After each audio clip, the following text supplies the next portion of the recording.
Alrighty gals and guys, got a great little tutorial for you today, and for this tutorial you're not going to need much. You're going to have to just use a little bit of your own measuring, and you can make as many of these little bowls as you want. But let's get started and I'll show you how I did mine. First thing I did was decided how big I wanted it, and this first little square bowl that I'm making is going to be 3 by 3 by 3, so I'm just making my pattern right onto a piece of fusible interfacing, and that's Pellon number 809. I need 2 pieces of interfacing for this project, and I'm just going to press them onto the fabric I'm going to use and then cut out the shape.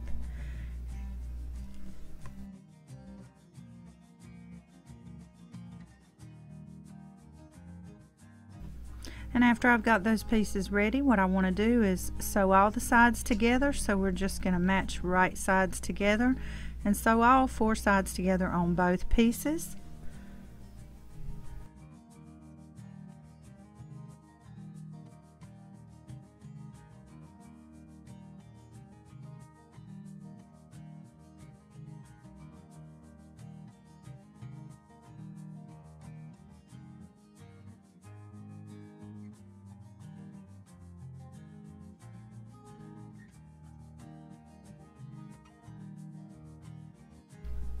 Alrighty, so once we've got all 4 sides sewn on both pieces, we want to open up those seams on each one and just press them open a little bit so that they're not in the way.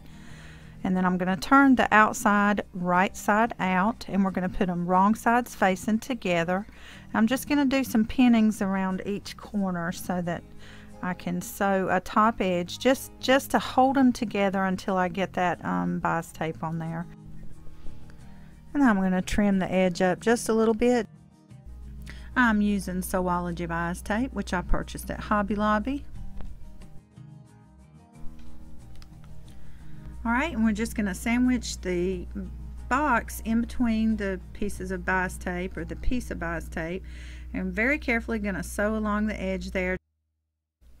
And when I come to the end of my bias tape, I'm going to leave about 1 inch overlapping so that I can fold it over and leave a nice clean edge on that.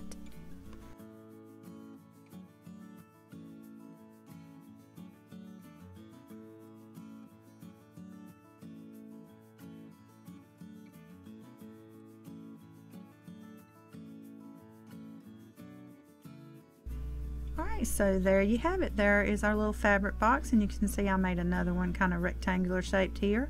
You can just make these in any size you want them. That's it. Peace, y'all. Bye bye.